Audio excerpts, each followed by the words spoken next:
ინიციატივის შესახებ გავრცელდა რამდენიმე დღის წინ ცნობილი და თორნიკე თოხაძე ინფორმაციული ტექნოლოგიების ასოციაციის თავმჯდომარეა ჩვენი სტუმარი, რომელთან ერთადაც გავშლით ამ თემას. დილომშვიდობისა თორნიკე, კიდევ ერთხელ მადლობა თქვენი დროისთვის. პირველ რიგში ინიციატივის შეფასება მინდა გთხოვოთ, რამდენად მნიშვნელოვანი შეიძლება იყოს და საინტერესო, რამდენად წაადგება სექტორს სამწლიანი ბინადრობის უფლება უცხოელი დასაქმებულებისთვის.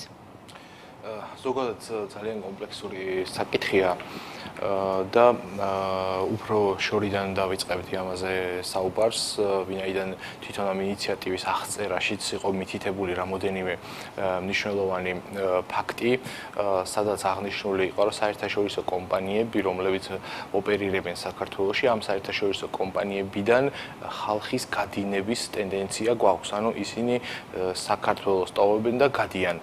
შესაბამისად, ეს არის ერთი ნაწილი ამ ყველაფრის და მეორე ნაწილი არის, რომ ზოგადად კი იზრდება IT სექტორი და ეხლა სტატისტიკაც გამოქვეყნდა და ძალიან მნიშვნელოვანი ზრდა არის, თუმცა ექსპორტის მაჩვენებლები, როდესაც ვნახეთ ჩვენ საქსტატის მიერ გამოქვეყნებული, აჩვენებდა კლებას, სადღაც 30%-მდე და უფრო მეტიც არის დაკლებული ექსპორტის შესაბამისად ეს გადაწყვეტილება უკავშირდება ამ ეფექტის გამოსწორებას და ამ პროცესზე არის უფრო ორიენტირებული, ვიდრე გრძელვადიან სტაბილურ განვითარებაზე. მიზეზი რა არის, რის გამოც ხდება შემცირება, თქვენ როგორ ფიქრობთ და რა შეიძლება ყოფილიყო ამ მოკლევადიანი ეფექტის გარეშე, მოკლედ რა შეიძლება გააკეთოს სახელმწიფომ, რომ ეს ყველაფერი შენარჩუნებული იქნას და მე შეიძლება ვიზრუნოთ დამატებით ინიციატივების მიღებაზე.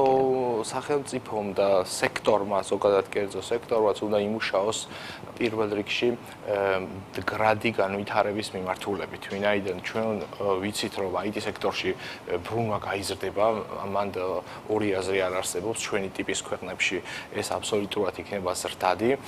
პირველი ხაზი, სადაც რაც სახელმწიფოს შეეხება, გადის არსებული პოტენციალის ეფექტურად გამოყენებაზე, ანუ მარტივი შედარება რომ გავაკეთოთ, რომ ჩვენ ზუგდიდიდან, ქობულეთიდან, თელავიდან და რაღაც საგარეჯოდან გჭირდება მოზიდვა რეალურად და შეგვიძლია მოზიდვა, ანუ შიდა რეგიონალური პოტენციალი ქვეყანას გააჩნია, რომ მაგალითად თუ დღეს უნივერსიტეტებში სწავლობს 6% მთლიანი სტუდენტების IT მიმართულებაზე, ესტონეთში ეს მაჩვენებელი არის 13%, ანუ ორჯერ უფრო მაღალი. შესაბამისად, როდესაც საუნივერსიტეტო და საგანმანათლებლო მიწოდება ბაზარზე არის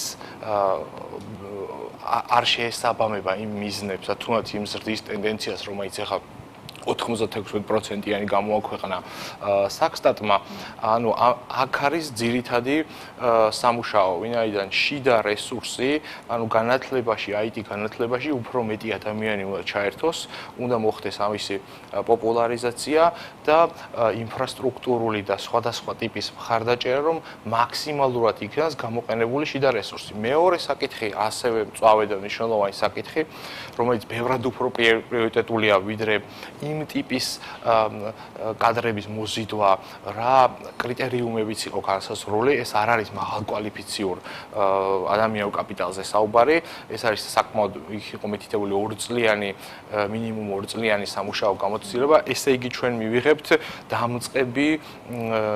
დამწყები კვალიფიკაციის მქონე ადამიანების რაღაც დიდ რაოდენობას და შესაბამისად ეს რაოდენობა არ არის ამ შემთხვევაში გადამწყვეტი. ჩვენ შემთხვევაში გადამწყვეტია ეს ხარისხი და ამ ხარისხსაც თავისი მახასიათებლები აქვს. ჩვენი მიზანი უნდა იყოს მოვიზიდოთ იმ ტიპის კაპიტალი, ინტელექტუალური კაპიტალი, რომელიც შეძლებს ცოდნის გაზიარებას, დამატებით ახსიახლეების შემოტანას და გამოაცოცხლებს, ასე ვთქვათ, ბაზარს და სტიმულს მისცემს იმას, რომ მეტი ადამიანი ჩაერთოს. ანუ მე ეს რეგიონები და ვახსენე, რომ აქ არის საქართველოში არამარტო რეგიონებში, დედაქალაქშიც უზარმაზარი აუთვისებელი რესურსი და თუ ჩვენ საუბრობთ მაგალითად ეკონომიკაში ამდენი ფული დაიხარჯება, ეს ფული დაიხარჯება უცხო ქვეყნის მოქალაქეების მიერ, მაგრამ წარმოიდგინეთ ამ ფულის გენერაცია რომ მოახდინოს საქართველოს მოქალაქეებმა, ამას რამხელა ეფექტი ექნება რა, ამიტომ გრძელვადიან და მოკლევადიან გათვლას შორის ეს განსხვავება არის და რაც იძლევა გრძელვადიან გათვლას გრადობას და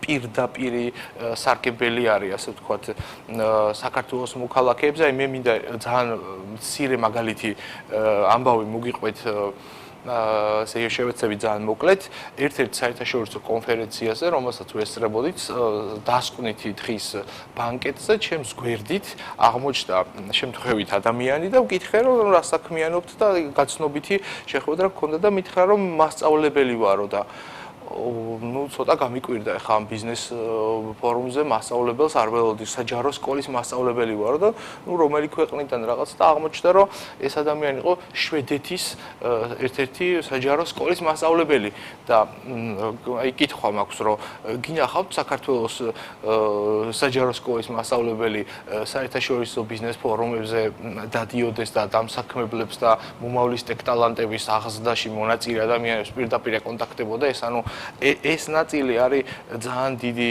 ცარიელი სივრცე, რომელიც არის ასათვისებელი და ის რაოდენობა არ არის საჭირო ამ ზრდისთვის, რა რაოდენობასაც შიდა პოტენციალი ვერ მოგცემს, მაგრამ ეს უფრო მარტივი და ასე ვთქვათ ზედაპირული გზა არის, რომლითაც შეიძლება, აი მაგალითად შემიძლია ასევე მოვიყვანო ბრიტანეთის მაგალითი, რომელიც ძალიან საინტერესოა, ამასთან პერსონალურად მქონდა შეხება და კონკრეტული კომპანიებისგან და დამსაქმებლებისგან მაქვს ეს ინფორმაცია, არ არის research ინფორმაცია, ბრიტანეთს 2023 წელს 400,000 ადამიანი დააკლდა IT სექტორში. ეს ძალიან დიდი მაჩვენებელია, ანუ 400,000 ადამიანი ვაკანსია ვერ დააკმაყოფილდა, შესაბამისად დაიწყო ამაზე სერიოზული მუშაობა და მაშინ შეიქმნა ეგრეთ წოდებული კომპეტენციის ვიზები.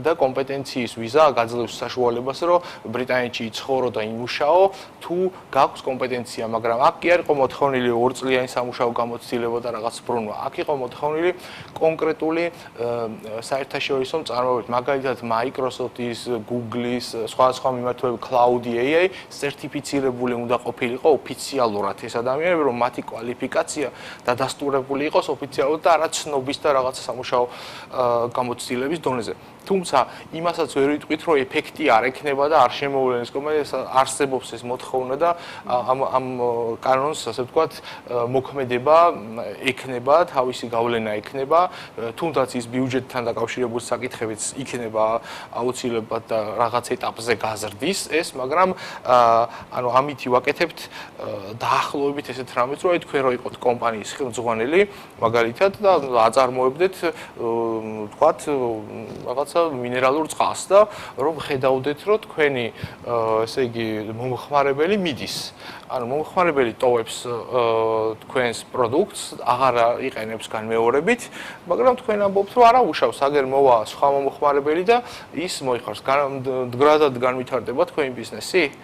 რეალურად ხო სასახო პასუხია რომ არა, იმიტომ რომ რაღაც პერიოდი თუმცა რამდენად გჭირდება ეს სექტორს, რამდენად საკმარისია, ეს არის ალბათ მთავარი კითხვა, რაზეც თქვენ საუბრობდით თქვენს სიტყვაში. თქვენ ამბობდით ასევე რომ გჭირდება კადრები, რომლებიც რეალურად მაღალკვალიფიციურია და ასე შემდეგ. რა ინიციატივა შეიძლება იყოს მათთვის მისაღები, რომ უფრო მდგრადი და უფრო მაღალი შედეგები გქონდეს მათ შორის ეკონომიკური ზრდის მიმართულებითაც? რა შეიძლება ყოფილიყო ასეთი?